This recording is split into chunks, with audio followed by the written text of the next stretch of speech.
Assalamualaikum warahmatullahi wabarakatuh. Kami dari kelompok 1 akan memaparkan materi dari mata kuliah Ilmu Budaya Dasar, Ilmu Alamiah Dasar, dan Ilmu Sosial Dasar berkenaan dengan judul Terbentuknya Alam Semesta dari Perspektif Barat dan Perspektif Islam. Anggota kami berjumlah 4 orang.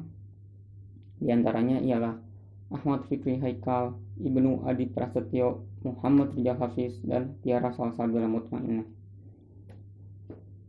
Tujuan dari pemaparan materi kami ialah: pertama, mahasiswa mampu mengkaji terbentuknya alam semesta dalam perspektif barat. Kedua, mahasiswa mampu mengkaji terbentuknya alam semesta dalam perspektif Islam. Dan yang ketiga, mahasiswa dapat menyimpulkan teori mana yang lebih kuat dari kedua teori tersebut. Perspektif Barat, alam semesta adalah seluruh ruang waktu kontinu tempat kita berada dengan energi dan materi yang dimilikinya. Ada beberapa teori tentang terbentuknya alam semesta menurut para ahli, antara lain Big Bang teori, steady state teori, serta teori ekspansi dan konstruksi. Teori terbentuknya alam semesta. Yang pertama, Big Bang teori atau dentuman besar. Teori ini mengasumsikan sekitar 15 miliar tahun lalu alam semesta terbentuk dimulai dari ledakan yang dahsyat.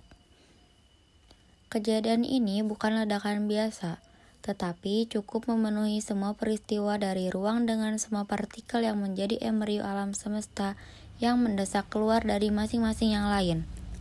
Yang kedua, steady state theory atau teori keadaan tetap. Fred Hoyle, Thomas Gould, dan Hermann Brondi adalah 3 orang ahli autofisika yang menemukan teori keadaan tetap. Berdasarkan teori keadaan tetap, alam semesta tidak mempunyai awal dan alam semesta tidak akan berakhir atau akan ada sepanjang masa. Yang ketiga, teori ekspansi dan kontraksi. Teori mengembang dan mengambang dirancang oleh Fred Hoyle. Teori ini berpendapat bahwa ada suatu siklus di jagat raya. Satu siklus mengalami satu masa ekspansi dan satu masa kontraksi. Satu siklus diperkirakan berlangsung selama 30 miliar tahun. Dalam masa ekspansi terbentuklah galaksi-galaksi serta bintang-bintang di dalamnya. Ekspansi ini diakibatkan oleh adanya reaksi inti hidrogen yang pada akhirnya membentuk unsur-unsur lain yang kompleks. Perspektif Islam dalam Al-Quran, banyak ayat-ayat yang berbicara mengenai penciptaan alam semesta yang diungkapkan dalam bentuk yang bermacam-macam. Al-Quran menekankan bahwa Allah SWT telah menciptakan segala sesuatu, baik yang di langit maupun di bumi. Allah pencipta segala sesuatu, itulah sifatnya yang paling besar dan paling nyata. Tidak ada pencipta selainnya. Menurut filsuf Muslim yang pertama, Al-Farabi, menurutnya alam semesta ini dijadikan secara melimpah al-fadl. Teori ini diambil dari Neoplatonisme yang mengatakan bahwa alam ini terjadi karena limpahan dari Yang Maha Esa. Wujud yang pertama yang melimpah adalah satu, yakni akal. Yang kedua adalah Ibnu Masakawai. Menurutnya, Allah menciptakan alam melalui proses emanasi. Emanasi yang dipahami oleh Ibnu Masakawai adalah entitas pertama yang memancarkan dari Allah, yaitu akal fa'al, akal aktif. Akal aktif ini tanpa perantara suatu pun. Ia qadim, sementara dan tidak berubah. Dari akal aktif dimulai jiwa, dan dari pengantar jiwa timbul planet al-falak. Pelimpahan yang terus-menerus dari Allah Subhanahu wa Ta'ala. Allah dapat dari memelihara tatanan di dalam alam ini. Dalam Al-Quran surat Hud ayat 7, ayat yang berbunyi, wa huwallazi khalaqas samawati wal arda fi sittati ayyam wa kana arsyuhu 'alal ma'i liyabluwakum ayyukum ahsanu amala wal in qulta innakum mab'utsuna min ba'dil mauti la yaqulunna allazina kafaru in hadza illa sihrun mubin.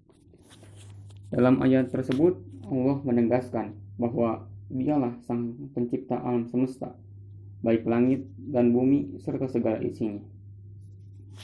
Sebelum proses penciptaan dimulai, Allah telah memiliki al-arsy atau singgasana yang berada di atas air ketika Dia menciptakan alam semesta.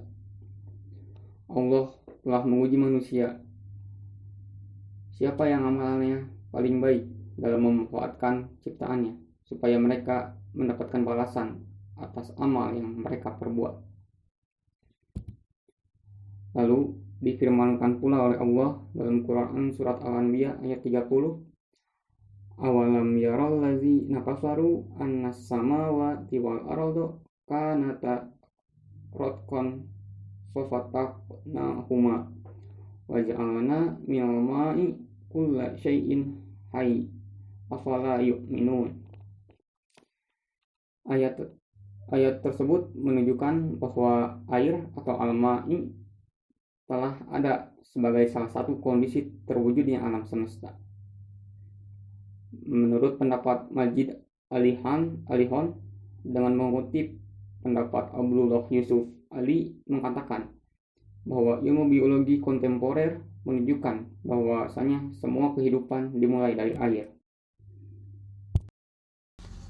Jangka waktu proses penciptaan alam semesta menurut Al-Quran. Dalam Al-Quran, banyak ayat yang mengatakan bahwa Allah menciptakan alam semesta, baik langit maupun bumi selama 6 hari. Selama 6 hari ini dalam bahasa Arab artinya fi sitoti ayam.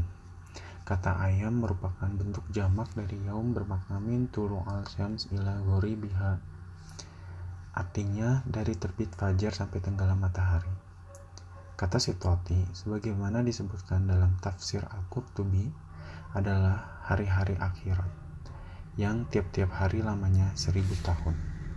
Tujuan penciptaan alam semesta menurut Al-Quran.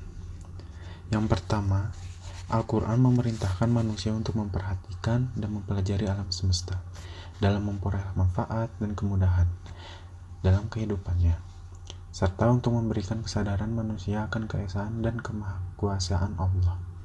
Yang kedua, dalam Al-Quran juga banyak ayat mengajak manusia memperhatikan, memikirkan, dan mengamati alam semesta. Ajakan ini bertujuan agar manusia memperoleh tanda-tanda yang membuktikan adanya Tuhan pencipta alam semesta. Alhamdulillah, pemaparan materi dari kelompok kami telah selesai. Kami mohon maaf jika banyak sekali kekurangan, karena kami masih dalam tahap belajar. Mungkin cukup sekian pemaparan materi dari kelompok kami. Wassalamualaikum warahmatullahi wabarakatuh.